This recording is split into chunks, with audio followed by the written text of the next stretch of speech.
So our question is where will the ball fall. तो जैसे कि हमें यहाँ पर एक ग्रिड मिली हुई है, तो जैसे कि यहाँ पे हमें ग्रिड है, तो यहाँ पे ये बॉल 0 है, बॉल 1 है, बॉल 2 है, बॉल 3 है, बॉल 4 है। तो ये बता रहा है अगर इसको, इस बॉल 0 को अगर इस ग्रिड में ड्रॉप करें तो वो कौन से जगह से बाहर निकलेगी, कौन से कॉलम से बाहर निकलेगी। इसका मतलब क्या है, जैसे बॉल 0 को यहाँ पे छोड़ते हैं, तो यहाँ पर एक ग्रिड है हमारे पास, ये पूरा एक ग्रिड है, तो इसमें एक स्लोप सी कोई चीज़ रखी हुई है।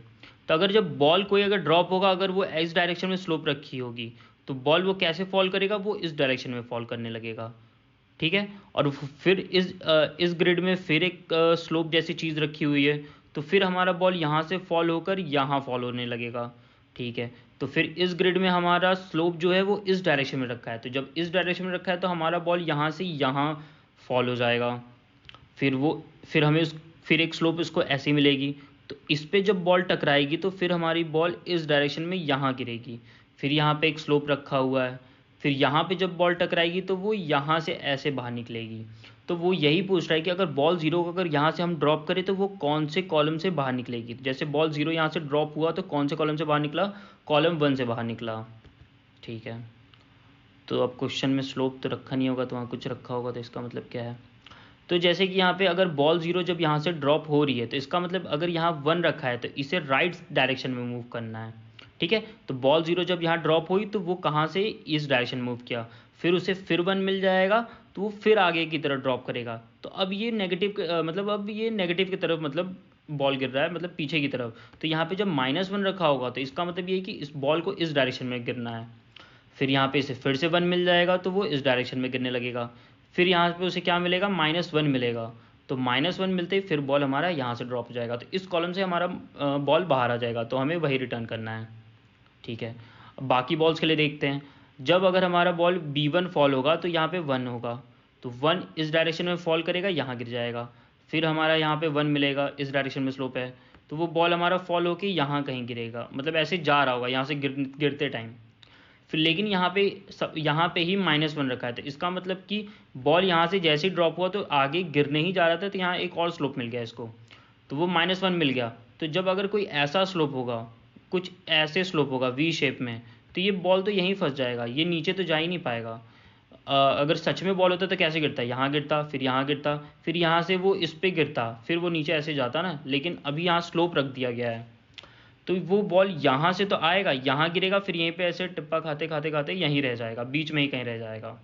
जैसे बी टू का बॉल गिरा इस पर, फिर ये नीचे जाने के लिए ऐसे टिप्पा खाएगा यहाँ पे, फिर ये ऐसे करते करते करते करते यहीं पे रुक जाएगा बॉल। अब समझ तो आ ही गया होगा कि काम कैसे कर रहा है। कोड में देखते हैं थोड़ा। अब जैसे कि यहाँ पे वैसे भी एक ये ग्रिड में जैसे कि 1 -1 1 -1 ऐसे ये ग्रिड बना हुआ है हमारा, ये ग्रिड है। ठीक है, तो 1 मिलेगा तो उसे राइट की तरफ मूव करना है, -1 मिलेगा तो उसका मतलब ये नेगेटिव की तरफ मूव करना है, उसको पीछे की तरफ जाना है उसको। तो अब लास्ट में हमें क्या रिटर्न करना है, जैसे कि हमें एक एरे रिटर्न करना है, तो ये एरे कितने साइज़ का होगा, जितना हमारा बॉल है उतने साइज़ का हमारा एरे होगा, क्योंकि हर बॉल को बताना है कि वो कौन से कॉलम से बाहर निकल रहा है। तो जैसे B0 कौन से कॉलम से बाहर निकल रहा है, 1 कॉलम से। B1 कौन से कॉलम से, ये किसी भी कॉलम से बाहर निकल रहा है, इसका मतलब कि हमें -1 रिटर्न करना है। अगर ये किसी भी कॉलम से बाहर नहीं निकलेगा तो हमें -1 रिटर्न करना है। B2 भी किसी कॉलम से नहीं, -1। B3 भी किसी कॉलम से नहीं, -1। B4 भी किसी कॉलम से नहीं निकलेगा, B4 ऐसे जाता रहेगा, यहाँ जाएगा, वो भी यहीं कहीं फंस जाएगा बॉल, तो वो भी -1। तो जितना बॉल होगा उतने साइज़ का हमारा एरे बनेगा, उतना रिटर्न करने के लिए। तो सबसे पहले हम बना लेते हैं जो हमें रिटर्न करना है। कितने साइज़ का हमारा एरे बनेगा, जितना बॉल होगा, तो मतलब कि जितनी कॉलम से उतने कॉलम से बॉल गिराया जा रहा है, तो जितना कॉलम है उतना ही बनेगा। ग्रिड 0 डॉट लेंथ, तो ये हमारा एरे बन गया जिसमें हमारा आंसर रिटर्न होगा। तो सबसे पहले कितने बॉल्स हैं यहाँ पे, जितने नंबर ऑफ बॉल्स है उतने नंबर ऑफ बॉल्स के लिए कुछ हमारा ऑपरेशन होगा, तो उसके लिए हम फॉर लूप लगाएंगे। कितना बॉल्स है हमारा, जितने बॉल्स होंगे उतने बार हम लगाएंगे। तो बॉल्स स्मॉलर बी ले लेते हैं, हाँ बी सही रहेगा। Grid 0 dot length B++। तो बॉल कितने हमारे, 4 बॉल है, तो 4 बार ये चलेगा, 0 1 2 3 4।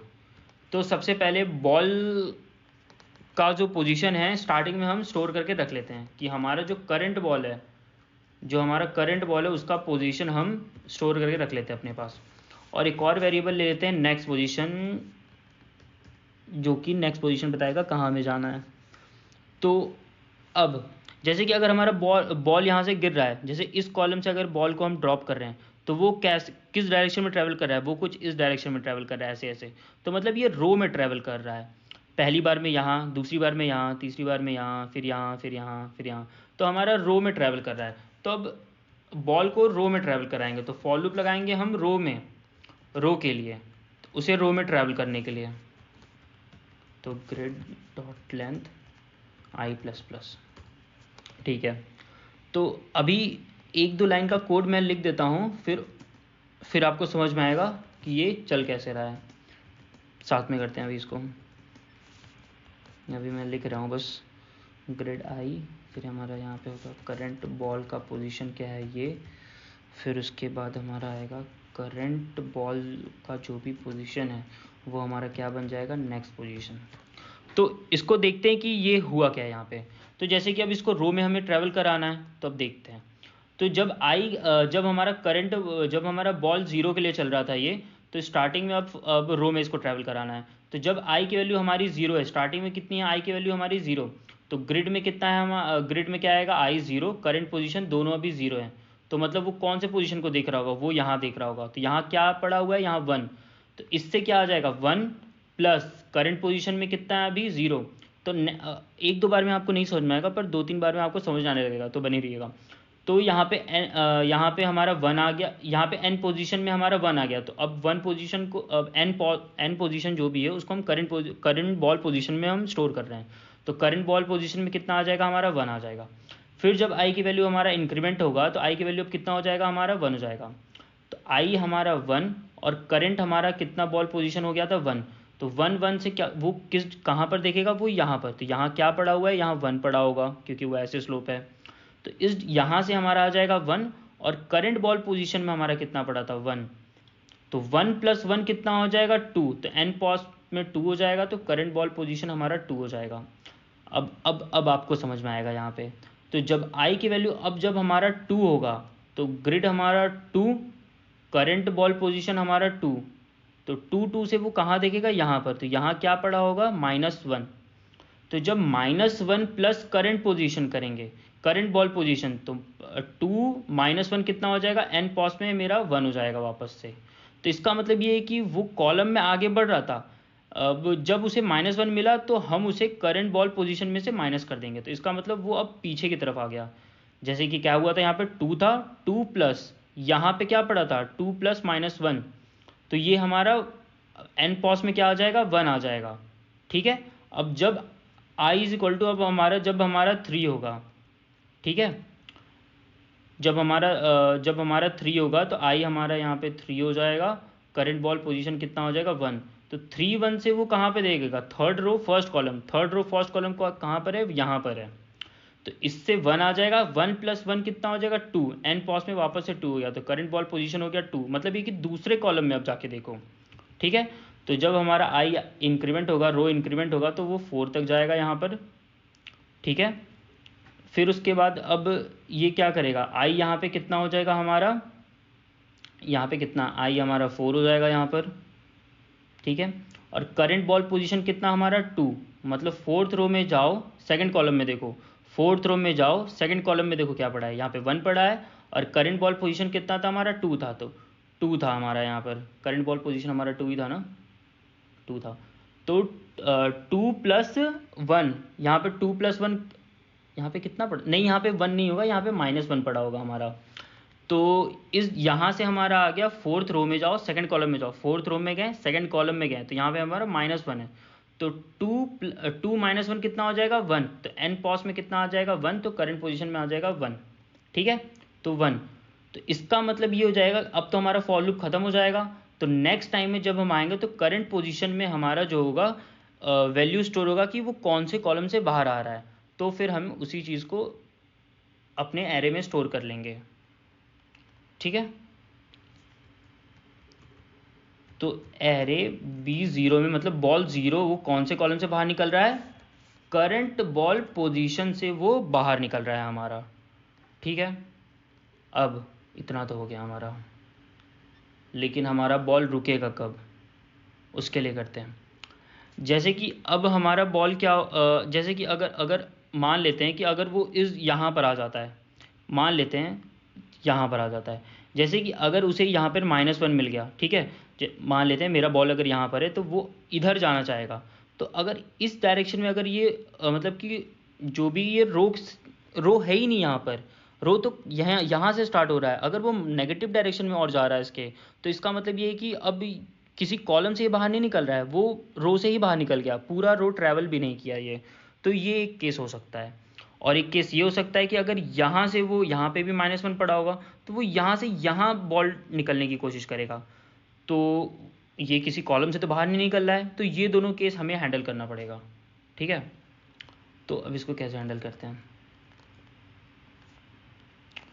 जो हमारा नेक्स्ट पोजीशन है, जो हमने नेक्स्ट पोजीशन रखा हुआ है, अगर वो स्मॉलर देन 0 हो जाएगा, या तो जो मेरा नेक्स्ट पोजीशन है वो ग्रेटर देन इक्वल टू किसके हो जाएगा, ग्रिड के लेंथ के, कॉलम के।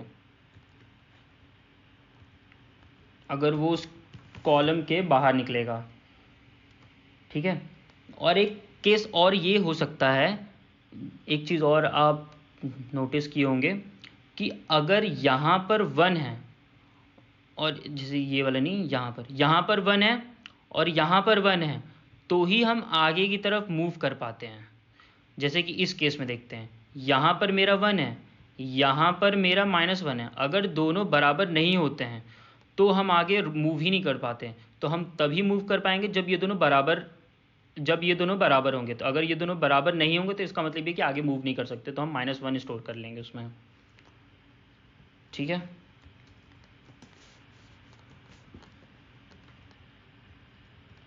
कुछ नॉट इक्वल टू कितना, ग्रिड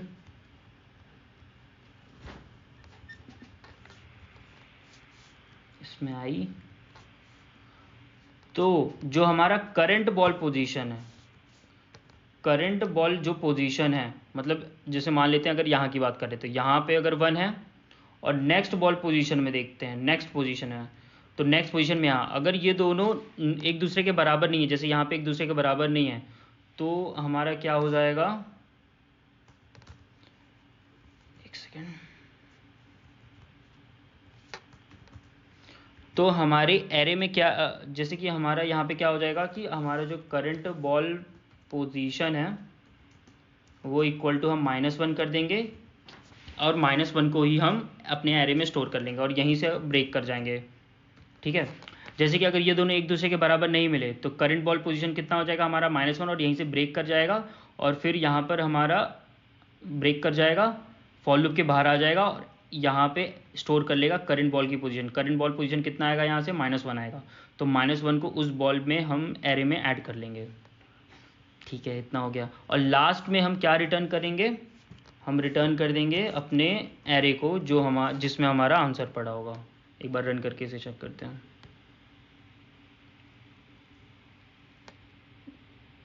तो यहाँ कुछ गलती, ये होगा हमारा ग्रिड।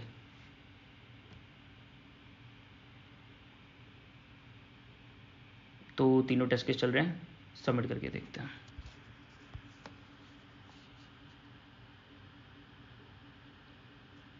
तो बीट 60%, ये हमारा रन हो रहा है। So that's all, thank you.